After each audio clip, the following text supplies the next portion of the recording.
ہم سوال کرتے ہیں کہ بند ہوتی ہوئی صنعتوں، مارکیٹوں کی ویرانیوں کے اندر یہ 9,000 ارب کیسے اکٹھا ہوگا؟ اس قوم کا مزید خون نہ نچوڑا جائے، ایک ایسا متوازی بجٹ پیش کیا جائے جس بجٹ کے اندر آئی ایم ایف اور عالمی مالیاتی اداروں سے جان چھڑاتے ہوئے ملک کو خود انحصاری کی طرف لے کر جایا جائے، ملک کو اپنے قدموں پر کھڑا کیا جائے اور ایک عوام دوست، سرمایہ دوست اور تاجر دوست بجٹ پیش کیا جائے تاکہ اس ملک کی معاشی سمت درست ہو سکے۔ آپ یہ بتائیں کہ اب جو بجٹ پیش ہونے میں تو صرف 2 دن رہ گئے، تو آپ نے کہا کہ آپ سے کوئی مشاورت بھی نہیں ہوئی، تو کیا اب ان کو جو انہوں نے بجٹ تیار کر لیا، آپ کی پریس کانفرنس، کیا اس میں کوئی تبدیلی ممکن ہے؟ دیکھیے، ہم بجٹ کے حوالے سے تجاویز ہمیشہ حکمرانوں کو دیتے ہیں اور ظاہر تاجروں کے ساتھ کوارڈینیٹ کرنے کے لیے اختیار کا ایک ادارہ موجود ہے، ہماری تجاویز ان کے پاس موجود ہیں، لیکن جب تجاویز کو ردی کی ٹوکریوں میں پھینک دیا جاتا ہے اور جب وفاقی وزیر خزانہ مسلم لیگ نون کے ورکرز اور مسلم لیگ نون کے ٹکٹ ہولڈرز کو تاجر نمائندوں کے نام پر بیٹھ کر ان سے مشاورت کریں گے تو صنعت کار اور تاجروں کی انپٹ اس میں شامل نہیں ہوگی۔ ہماری تجاویز ان کے پاس موجود ہیں، ہمارے مذاکرات کے دروازے بھی ہمیشہ کھلے ہوتے ہیں، ہم ہمیشہ ملک کے استحکام کے لیے، وطن کی بہتری کے لیے ہم ہمیشہ بات چیت کے لیے تیار رہتے ہیں، لیکن جب حکمران کسی سے بات کرنے کے لیے یا تجاویز کو انکارپوریٹ کرنے کے لیے تیار نہ ہوں تو پھر تاجروں کے پاس آپ کے ذریعے یہ پیغام دینے اور پھر بجٹ پیش ہونے کے بعد اگر ظالمانہ اور ناروا ٹیکسز لگائے گئے تو پھر احتجاج کے علاوہ کوئی راستہ باقی نہیں بچتا۔ کاشف صاحب یہ بتائیں کہ کل جو ایک اعلان ہوا کہ 8 بجے دکانیں جو ہے وہ بند کر دی جائیں گی، تمام مارکیٹیں وغیرہ، اس فیصلے کے اوپر جو ہے وہ تاجروں کا رد عمل کیا ہے؟ اور ساتھ ہی یہ بھی بتا دیجیے گا کہ دنیا کے اکثر ممالک میں جو دن کی روشنی ہے اس کا استعمال کیا جاتا ہے اور ہم رات کی میں زیادہ لائٹیں جلانے پہ بزد کیوں ہیں؟ اور جب ہم کورونا میں ایک ماڈل اپنا بھی چکے ہیں کہ ہمیں اپنی زندگیوں میں تبدیلی لائی، بینکس بھی اسی طرح کام کر رہے ہیں، ایسا کیوں؟ دیکھیے، یہ جو کل اچانک حکومت نے بات پھر وہی ہے، اسٹیک ہولڈرز کی مشاورت کے بغیر غیر حقیقت پسندانہ اور غیر دانشمندانہ فیصلہ ہم اس کو سمجھتے ہیں۔ یہ جو رات 8 بجے دکانیں بند کرنے کا اچانک فیصلہ ہے، یہ کسی فیصلے کے نتیجے میں نافذ نہیں ہو سکتا۔ اگر حکومت اس کے اندر سنجیدہ ہے تو حکومت کو چاہیے تھا کہ وہ اسٹیک ہولڈرز کے ساتھ بیٹھتی، ان کے ساتھ ڈائلاگ کرتی، ہم ان کو قابل عمل تجاویز دیتے کہ کیسے اس فیصلے کو قابل عمل بنایا جا سکتا ہے یا کیسے توانائی کی بچت کی جا سکتی ہے۔ ہم یہ سمجھتے ہیں کہ اس وقت ملک کی تمام منڈیاں، ملک کے تمام چھوٹے شہر، ملک کی تمام ہول سیل مارکیٹیں مغرب کے وقت بند ہو جاتی ہیں۔ صرف ملک کے بڑے شہروں کے اندر پوش مارکیٹس رات گئے تک کھلی رہتی ہیں، کھانے پینے کے کاروبار رات گئے تک کھلے رہتے ہیں، لیکن اگر حکومت اس میں سنجیدہ ہے کہ ان کاروباروں کو بھی بند کروانا چاہتی ہے تو حکومت کو چاہیے پہلے ملک کے تمام نظام الاوقات کو تبدیل کرے، سرکاری دفاتر کے، اسکولوں کے، تعلیمی اداروں کے ٹائم تبدیل کیے جائیں۔ اسی طریقے سے حکومت ریاست کے پورے فنکشن کو صبح فجر سے لے کر مغرب تک لے کر آئے۔ جب حکومت ریاست کے پورے فنکشن کو صبح فجر اور تا مغرب لے کر آئے گی اور کاروبار بھی صبح سویرے کھلیں گے تو کاروبار آٹومیٹکلی رات کو جلدی بند ہو جائیں گے۔ لیکن اگر ریاست کا پورا نظام رات گئے چلے گا، سرکاری تقریبات رات گئے ہوں گی، مفت بجلی کے یونٹس دیے جائیں گے، اسی طریقے سے لائن لاسز جو ملک کے اندر ہیں، اسی طریقے سے جو بجلی کی چوری ہے اس کو کنٹرول نہیں کیا جائے گا، ایوان صدر، وزیر اعظم ہاؤس اور تفریح گاہوں اور پارکوں کی لائٹس ساری رات چلتی رہیں گی، تو پھر کیوں آخر تاجر جو پہلے ہی معاشی بدحالی کا شکار ہیں ان کے ساتھ دشمنی کیوں کی جا رہی ہے؟ اور وفاقی وزیر جناب احسن اقبال صاحب نے جو کہا کہ 1 ارب ڈالر کی اس سے بچت ہوگی، میں ان کو چیلنج کرتا ہوں کہ آئیے بیٹھ کر ڈیبیٹ کرتے ہیں کہ کیسے 1 ارب ڈالر کی بچت ہوگی۔ ان کا یہ دعویٰ صرف زبانی جمع خرچ کے علاوہ اور کچھ نہیں ہے، اور ماضی میں بھی اس طرح کے فیصلوں پر عمل درآمد نہیں ہوا۔ اس لیے ہم اس حوالے سے بھی حکومت کو دعوت دیتے ہیں کہ اگر آپ سنجیدہ ہیں توانائی کو بچانے کے لیے تو پاکستان کا تاجر سنجیدہ ہے ملک کی بہتری کے لیے،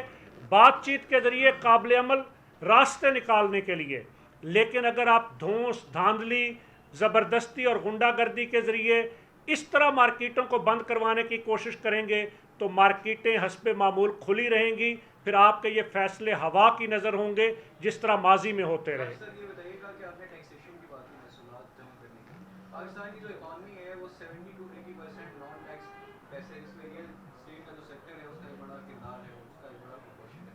تو گورنمنٹ جب ریئل اسٹیٹ سیکٹر کو یا نان ٹیکس جو اکانومی ہے اس کو ٹیکسیشن میں لانے کی بات کری تو آپ اس پہ اعتراضات کیوں ہو رہے ہیں؟ دیکھیے، اب میں نے کہیں پر نہیں کہا کہ جو ان ڈاکومنٹڈ اکانومی ہے ہم تو چاہتے ہیں کہ جو ان ڈاکومنٹڈ اکانومی ہے وہ سسٹم کا حصہ بنے، لیکن ہم ماضی بعید سے یہ مطالبہ کرتے رہے ہیں کہ ملک کے اندر جو بجلی کے کمرشل میٹر ہولڈرز ہیں ان کو فائلر بنایا جائے۔ آج تک حکومت ان کو فائلر نہیں بنا سکی۔ ہم ہمیشہ مطالبہ کرتے رہے ہیں کہ زراعت جو ہمارے ملک کے اندر آمدن کا ایک بہت بڑا ذریعہ ہے، زرعی آمدن پر ٹیکس لگایا جائے، لیکن زرعی آمدن پر ٹیکس اس لیے نہیں لگایا جاتا کہ جاگیردار اور وڈیرے وہ انہی ایوانوں کے اندر موجود ہیں۔ ہم نے ہمیشہ یہ بات کی ہے کہ یہ جو مافیاز ہیں جو اس ملک کے اندر مہنگائی کے ذمہ دار ہیں اور جو اقتدار کی غلام گردشوں کے اندر موجود ہوتے ہیں، ان مافیاز کی آمدن پر ٹیکس لگائے جائیں، لیکن ٹیکس نہیں لگتا۔ ہم تو یہ کہنا چاہتے ہیں کہ جو پہلے سے موجود فائلر ہے، جو غلطی سے ٹیکس گزار بن گیا ہے، جب آپ اسی کا خون نچوڑنے کی بار بار کوشش کرتے ہیں تو پھر اس کے نتیجے میں فائلر بننے کا رجحان ختم ہوتا ہے۔ آپ نان فائلر کو فائلر بنائیے، لیکن پہلے سے موجود ٹیکس گزار پر ٹیکس کی شرح بھی مناسب کیجئے اور اس کو عزت بھی دیجئے، اس کو چور کہنا بند کیجئے۔ اسی ٹیکس گزار کے پیسے سے یہ ملک چل رہا ہے، اگر آپ اس کو چور کہیں گے تو پھر اس ملک کا نظام کیسے چلے گا، کیسے لوگ ٹیکس دیں گے؟ اور میں ہمیشہ یہ بات کہتا ہوں کہ انڈائریکٹ ٹیکسز اس ملک کے اندر اتنے زیادہ ہیں کہ ایک پیدا ہونے والا جھونپڑی کے اندر بچہ جب وہ پیدا ہوتا ہے تو اس کے لیے جو چیزیں آتی ہیں وہ جنرل سیلز ٹیکس دے کے آتی ہیں، اور زندگی کا سفر طے کرتے ہوئے جب وہ موت کی آغوش میں جاتا ہے تو اس کے کفن کا کپڑا بھی جنرل سیلز ٹیکس دے کے آتا ہے۔ ایک غریب آدمی اور ایک ارب پتی آدمی پر انڈائریکٹ ٹیکس ایک برابر ہے، حالانکہ ہونا یہ چاہیے کہ امیروں سے ان کی آمدن پر ٹیکس لیا جائے اور غریب پر خرچ کیا جائے۔ ہم اس بات کا مطالبہ کر رہے ہیں، ہم کہیں یہ نہیں کہتے کہ ہم ٹیکس نہیں، ہم تو ٹیکس دیتے ہیں، دینا چاہتے ہیں،